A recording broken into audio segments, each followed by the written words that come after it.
થઈ જાઓ સાવધાન, આજે બાંગ્લાદેશ કાલે ભારતીય હિન્દુ હશે કટ્ટરપંથીઓનો નિશાનો। આખરે કટ્ટરપંથીઓએ પોતાનો અસલી રૂપ દેખાડ્યો। હિન્દુ મહિલાઓ સાથે બલાત્કાર કરવું, એમના ઘરમાં લૂંટપાટ કરવી, પછી એમનો ઘર સળગાવી નાખવું। કટ્ટરપંથી લોકો ટ્રક ભરીને આવે છે, મહિલાઓથી પોતાનો મન ભરે છે, ઘરને લૂંટે છે અને પછી બધું સામાન લઈ ઘર સળગાવી અને પાછા ફરાર થઈ જાય છે। હાલત એવી છે કે ઘણા બધા હિન્દુ પરિવારો આખી રાત જાગીને કાઢી રહ્યા છે કે ક્યાંક કટ્ટરપંથી એમને નિશાનો ન બનાવે। પણ મિત્રો ગભરાવાની જરૂર નથી, કારણ કે આજની તારીખમાં જે બાંગ્લાદેશમાં જે થઈ રહ્યું છે હિન્દુઓ સાથે, એ આવતીકાલે ભારતમાં પણ જરૂર થશે। હા મિત્રો, એ દિવસ બિલકુલ પણ દૂર નથી કે જ્યારે આ કટ્ટરપંથી લોકો ભારતના હિન્દુઓ ઉપર પણ અત્યાચાર કરશે। આવનારા સમયમાં ભારતના હિન્દુઓને પણ એના પોતાના જ ઘરમાં સળગાવીને મારી દેવામાં આવશે। એમના ઘરોને લૂંટશે, મહિલાઓથી પોતાની હવસની ભૂખને શાંત કરશે અને એમની સાથે એકદમ જનાવરની રીતે વ્યવહાર કરશે। અને મિત્રો ખબર છે શું કામ? કારણ કે બાંગ્લાદેશમાં તો હજી માત્ર 15 કરોડથી ઉપર કટ્ટરપંથી છે, પણ આપણા ભારત દેશમાં તો કટ્ટરપંથીઓની સંખ્યા 20 કરોડથી પણ વધારે છે। અને આ જે ગણતરી છે એ 3 ગણી ઝડપથી વધી રહી છે। અને જેટલી ઝડપથી એમની ગણતરી વધી રહી છે, જેટલી ઝડપથી બાળકો ફેંકી રહ્યા છે, જો આવું જ ચાલતું રહ્યું તો દુનિયાનો એકમાત્ર દેશ ભારત કે જ્યાં હિન્દુઓની આબાદી વધારે છે, જે ભારત દેશ હિન્દુઓનો દેશ છે, ત્યાં પણ કટ્ટરપંથીઓ આવી જ રીતની હેવાનિયત દેખાડી અને પોતાનો રાજ સ્થાપિત કરશે। અને પોતાના ભવિષ્યને સુનિશ્ચિત કરવા માટે આજની તારીખમાં બાંગ્લાદેશની હાલતને જોઈ લેજો। બાળકોના ધ્રુજતા હાથ, મહિલાઓની હાલત અને બુઝુર્ગોની આંખો સાફ દેખાડી રહી છે। બાંગ્લાદેશી હિન્દુ આજે એ વાતના ખોફમાં છે કે કાલનો સૂરજ જોઈ શકશે કે નહીં, આ કટ્ટરપંથીઓ કાલ સુધી એમને રહેવા દેશે કે નહીં। એવું લાગી રહ્યું છે કે આજની તારીખમાં બાંગ્લાદેશમાં હિન્દુ થવું ખૂબ જ મોટો ગુનો છે, જ્યારે આ એ જ હિન્દુ છે જેમણે બાંગ્લાદેશની આઝાદી માટે કુરબાની આપી છે। અને આ એ જ બાંગ્લાદેશ છે જેને બનાવવા માટે ભારતીય સૈનિકોએ પોતાનો જીવ હથેળી ઉપર મૂકી દીધો હતો। ભારતીય સૈનિકોએ યુદ્ધ કરી અને બાંગ્લાદેશને એક નવી ઓળખાણ અપાવી। અને ના તો ખાલી ઓળખાણ અપાવી, પણ પાકિસ્તાની કટ્ટરપંથીઓ દ્વારા જ્યારે આ લોકો ઉપર અત્યાચાર કરવામાં આવી રહ્યા હતા ત્યારે ભારતે એમને સહારો પણ આપ્યો। પણ આના બદલામાં બાંગ્લાદેશી હિન્દુને શું મળ્યો? કટ્ટરપંથીઓની ક્રૂર માનસિકતા, જેમાં મારકાટ સિવાય બીજું કાંઈ પણ જોવા નથી મળી રહ્યો। કટ્ટરપંથીઓના અંદરથી નીકળેલી હેવાનિયત, જેમની અંદર આજે બાંગ્લાદેશનો હિન્દુ દબાઈ રહ્યો છે।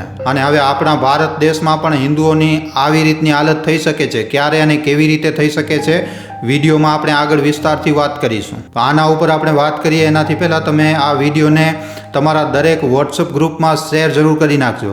આ વિડીયોના માધ્યમથી હરેક હિન્દુને જગાડવાની કોશિશ કરજો, જેનાથી કટ્ટરપંથીઓની હેવાનિયત ઉપર હિન્દુ જે છે એ આવનારા સમયમાં લગામ લગાડી શકે। આજની તારીખમાં બાંગ્લાદેશમાં થઈ રહેલા હિન્દુઓ ઉપર અત્યાચારો ઉપર હરેક ભારતીયનું આજે એમ જ કહેવું છે કે ભારતના હિન્દુઓ જાગી જાઓ, નહીં તો આવનારો નંબર જે છે એ તમારો છે।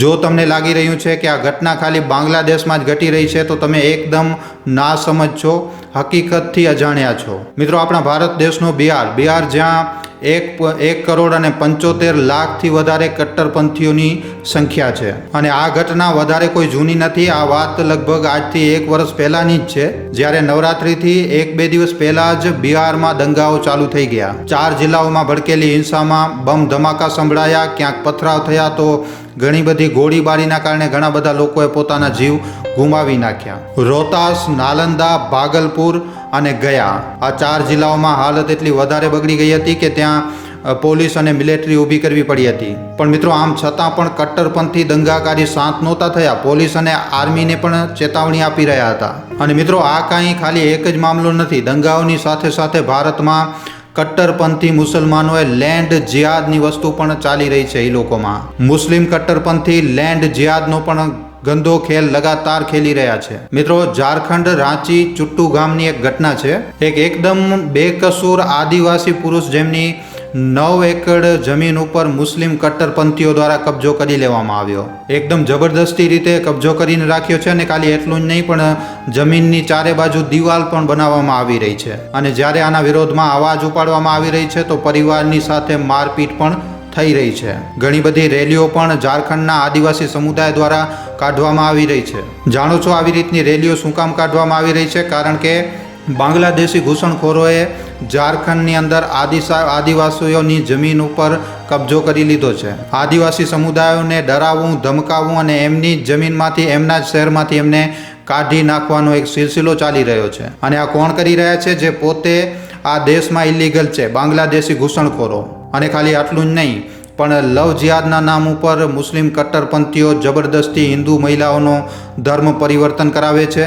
વધારેમાં વધારે જેટલા બની શકે એટલા બાળકો કરે છે. અને આ એક નહીં પણ 3 કે 4 લગ્ન કરે છે. અને એના પછી જમીનો ઉપર અવૈધ કબજો કરી અને ત્યાં મકાન, મસ્જિદ અને ઘણા બધા મદરસાઓ જેટલા થઈ શકે એટલા વધારેમાં વધારે બનાવી નાખે છે. અને આવી રીતે કટ્ટરપંથીઓની જે સંખ્યા છે એ લગાતાર વધતી જાય છે. જેમ કે ઉત્તરાખંડમાં જોવા મળી રહ્યું છે. ઉત્તરાખંડમાં તમે 4 ડગલા ચાલશો તો તમને હરેક જગ્યા ઉપર મસ્જિદ, મદરસા, દરગાહ, મજાર આવી બધી વસ્તુઓ ઘણી જોવા મળશે. એક સમય હતો જ્યારે ઉત્તરાખંડ એકદમ હરિયાળીથી ભરેલો હતો, પણ આજની તારીખમાં ત્યાં લાઉડસ્પીકરની અવાજો જ સંભળાય છે. મતલબ કે આજની તારીખમાં લાઉડસ્પીકર ઉપર આજાનની અવાજો અહીંયા ટાઈમ ટુ ટાઈમ ગૂંજતી જ રહે છે. અને આ તો હજી શરૂઆત માત્ર છે, કારણ કે કટ્ટરપંથી સૌથી પહેલાં તો આવી રીતે જ આ જ હથકંડો અજમાવે છે. પહેલાં તો વધારેમાં વધારે બાળકો કરશે, પછી બાળકોને વિદેશમાં ફેંકી દેશે અને પછી ત્યાં જઈને વધારેમાં વધારે લેન્ડ જિહાદ જેવી ઘટનાઓ થશે, પછી લવ જિહાદની ઘટનાઓ થશે.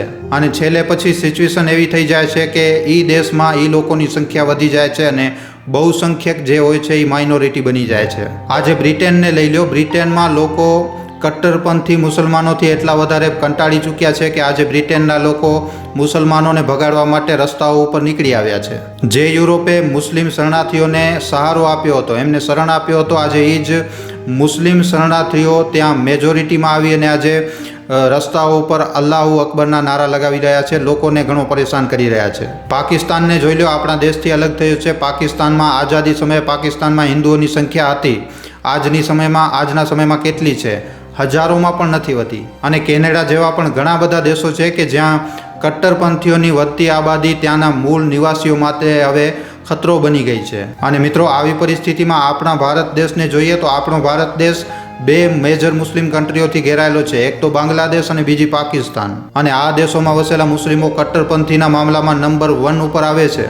એક પાકિસ્તાન અને બીજો બાંગ્લાદેશ, જ્યાંથી આવેલા શરણાર્થી, મુસલમાન શરણાર્થીઓને ભારત રાજી ખુશી સહારો આપે છે, શરણ આપે છે. આવી રીતના મુસ્લિમ શરણાર્થીઓને પણ ભારત સહારો આપે છે, એમને સુખી જીવન આપે છે. પણ બદલામાં અહીંયાના હિન્દુને એ લોકો શું આપે છે? હિન્દુઓને ગોતીને મારવું, એમની નામ, એમની જાતિ પૂછીને એમને નિશાનો બનાવવું, એમના ઘરોને તોડવું, આસ્થાનું કેન્દ્ર જેને મંદિર કહેવામાં આવે છે, જ્યાં પોતે ઈશ્વર વસવાટ કરે છે, એ ભગવાનની મૂર્તિઓને ખંડિત કરવું. તો ખરેખર ઇસ્લામ આ વસ્તુ શીખવાડે છે, બીજા ધર્મનો સન્માન ન કરવું, બહેન બેટીઓને બેઆબરૂ કરવું, મહિલાઓને મારવું, એના પતિની સામે પત્ની સાથે દુષ્કર્મ કરવું, બાળકોને મારવું, ઘરોને સળગાવી નાખવું, મંદિરો તોડી નાખવા. અને જો આવું છે તો ભારતના હિન્દુઓને સાવધાન રહેવાની જરૂર છે. કારણ કે અહીંયા પણ મિત્રો મુસ્લિમ કટ્ટરપંથી ઘણી ઝડપથી પોતાનો પગપસારો કરી રહ્યા છે. 20 કરોડની મુસ્લિમ આબાદીમાં બાંગ્લાદેશી રોહિંગ્યાઓની સંખ્યા પણ ખૂબ જ છે.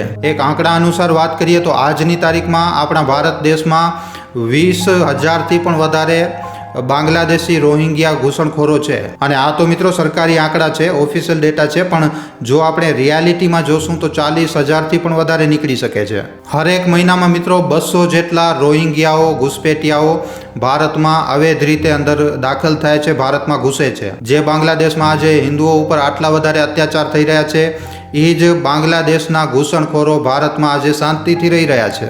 અને હરેક વર્ષે મિત્રો લાખો બાંગ્લાદેશી ભારત આવવાની ચાહ રાખે છે. અને એ લોકો આપણા ભારત દેશમાં પહોંચે પણ છે, પોતાનો કામ ધંધો પણ કરે છે અને પોતાની કટ્ટરપંથી વિચારધારાને વધારતા પણ રહે છે. અને જો આવી જ રીતે ચાલતું રહ્યું તો આવનારા સમયમાં ભારતના હિન્દુઓ માટે સમય જે છે એ ખૂબ જ વધારે ખરાબ આવવાનું છે. અને આનું ઉદાહરણ તમે આપણા ભારત દેશમાં સાફ સાફ જોઈ શકો છો. જ્યાં કટ્ટરપંથીઓની સંખ્યા વધારે છે ત્યાં હિન્દુઓની આજે શું હાલત છે. જમ્મુ કાશ્મીરમાં ત્યાંના મૂળ નિવાસી હિન્દુ પંડિતોને કેવી રીતે ભગાડી નાખવામાં આવ્યું બધા લોકો જાણે છે. 1990નો એ વર્ષ આજની તારીખમાં પણ ભૂલી ન શકાય, જ્યારે કટ્ટરપંથીઓએ ત્યાંના હિન્દુ પંડિતોને કડકડતી શરદીમાં આગના હવાલે કરી નાખ્યું. અને આ છે કટ્ટરપંથીઓની વિચારધારા. એટલા માટે મિત્રો સરકાર અને ભારતના હિન્દુઓને એક થવાની જરૂર છે. આવાજ ઉપાડવાની જરૂર છે. બાંગ્લાદેશમાં હિન્દુઓ ઉપર થઈ રહેલા અત્યાચારોને શાંત કરવાની જરૂર છે. આમ તો ભારતની સરકારે હમણાં બાંગ્લાદેશના નવા પીએમ મોહમ્મદ યુનિસ સાથે વાત પણ કરી છે અને હિન્દુઓના પ્રોટેક્શનને લઈને વાત પણ કરી છે. અને સામેથી પણ મોહમ્મદ યુનિસ દ્વારા કહેવામાં આવ્યું છે કે હિન્દુઓ ઉપર અત્યાચાર બંધ થશે. પણ આ વાતમાં મિત્રો એટલી વધારે સચ્ચાઈ નજર નથી આવી રહી, કારણ કે હવે બાંગ્લાદેશ જે છે એ શરિયા કાનૂન લાગુ કરવા માંગે છે. અને જે બાંગ્લાદેશની જે કટ્ટરપંથી વિચારધારા છે એ હવે પોલીસ, આર્મી કે પછી કોઈ પણ અધિકારીને જોઈ નથી રહી. એ તો ખાલી હિન્દુ અને શેખ હસીનાના સમર્થકોને નિશાનો બનાવીને મારવાનું કામ કરી રહી છે. અને એટલા માટે તમારા અને તમારા પરિવારના ભવિષ્ય માટે હજી પણ સમય છે, જાગો. જેના લીધે આ કટ્ટરપંથી વિચારધારાવાળા લોકો ભારત દેશમાં એટલા વધારે વધી ન શકે. આશા રાખીએ છીએ કે આજનો વિડીયો અને વિડીયો પાછળનો સંદેશ તમને સમજમાં આવ્યું હશે. આ વિષયમાં તમારા શું અભિપ્રાય છે, તમારું શું વિચારવું છે, નીચે કોમેન્ટ સેક્શનમાં લખીને જરૂર જણાવજો. અને જો આ વિડીયોમાં કહેવામાં આવેલી વાતો તમને સમજમાં આવી છે તો આ વિડીયોને ખાલી તમારા સુધી સીમિત ન રાખતા તમારા મિત્રો સાથે, પરિજનો સાથે, વોટ્સઅપ ઉપર, ફેસબુક ઉપર, યુટ્યુબ ઉપર જેટલો બની શકે વધારેમાં વધારે આ વિડીયોને શેર જરૂર કરજો. તો આજના વિડીયોમાં આટલું જ. હવે આપણે મળીશું ફરીવાર એક નવા વિડીયો સાથે. ધન્યવાદ.